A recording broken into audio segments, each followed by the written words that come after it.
All right, let's jump straight into this high-stakes explainer. Today, we're strapping ourselves right into the left seat of a Bombardier Q400.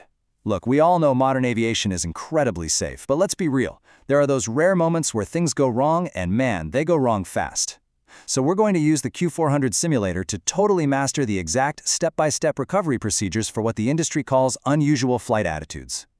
These are those terrifying, completely disorienting situations where your aircraft suddenly ends up in extreme pitches and banks. Out there in the real world, your survival depends entirely on having these steps memorized and executing them flawlessly. Okay, before we get airborne, here's our quick flight briefing to get these procedures locked into our brains. We'll start with the causes of unusual attitudes, then tackle Situation 1, a steep nose up, and the exact nose up recovery steps. After that, we'll flip it to Situation 2, a steep nose down, and hit the nose down recovery steps. So, Section 1, the causes of unusual attitudes. Let's actually understand what kind of extreme forces can rip a smoothly flying Q400 right out of the sky. Honestly, these triggers are pretty rare, but when they hit, they are no joke. You could be flying directly into a heavy aircraft's wake vortex, that invisible, violently swirling air they leave behind. Or maybe you hit a rotor downwind of a mountain range, punch into some severe weather turbulence, or just suffer a sudden catastrophic mechanical failure. To memorize these triggers, I want you to use this trick, WRSM. Just remember the phrase, "We really survived midair." W for wake, R for rotor, S for severe turbulence, and M for mechanical failure. Lock in that phrase, and you've got the 4 culprits down cold. Now, when all hell breaks loose, it boils down to this one split-second realization. You literally have a fraction of a second to identify which of the 2 primary crises you're in. Are you in Situation 1, a steep nose up, or Situation 2, a steep nose down? The deciding factor, the very first thing your brain needs to process, is your airspeed. Is your speed rapidly bleeding off as you pitch up, or is it screaming past the red line as you dive down? Let's dive into Situation 1, steep nose up. Picture this. You're in the Q400, cruising along, and suddenly you hit severe turbulence or a massive wake vortex. Bam! The aircraft is pointing sharply at the sky. You might be perfectly wings level, or you might be banked aggressively over on your side. The critical takeaway here is that the aircraft is pitched steeply up and your airspeed is dropping at an absolutely terrifying rate. The plane is losing energy, and it's losing it fast. You are seconds away from a stall.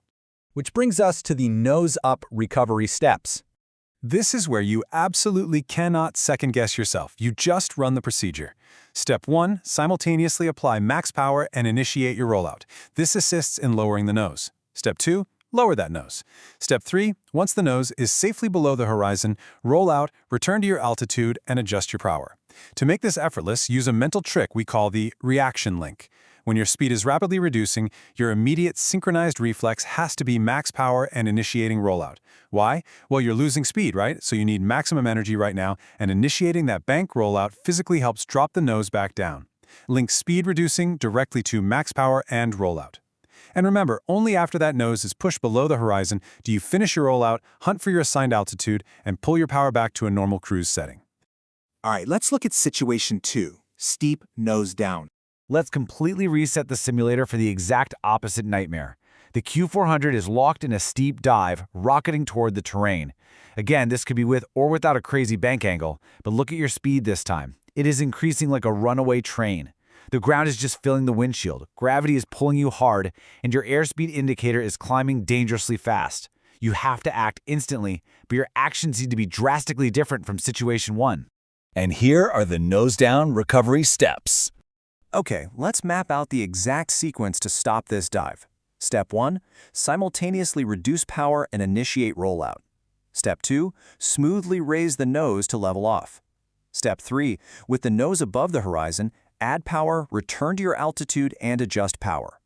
We're going to use the opposite reaction link here. Because your speed is increasing so rapidly in the dive, your absolute first reflex must be to simultaneously reduce power and initiate your rollout. I mean, think about it. If you add power in a dive, you're just accelerating into the ground. It makes it infinitely worse. So link speed increasing to reduce power and rollout. Only after you've pulled the throttles back and started rolling the wings level do you smoothly pull back to raise the nose. Then once the nose finally breaks above the horizon and you're not plummeting anymore, you add your power back in, find your altitude, and get the aircraft stabilized. So we've covered the causes using our "we really survived midair" trick, and we've walked through the simultaneous reaction links for both steep nose up and steep nose down scenarios in the Q400. But with our virtual Q400 safely back at its assigned altitude, I want to leave you with this final real-world thought. Put yourself in that seat for a second, staring at violently spinning dials, alarms blaring. Could you actually maintain the ultimate composure required when your entire world is turned completely upside down? Knowing the mechanical steps is one thing, but having the ice-cold discipline to execute them perfectly when the real horizon disappears, well, that is the true mark of an aviator.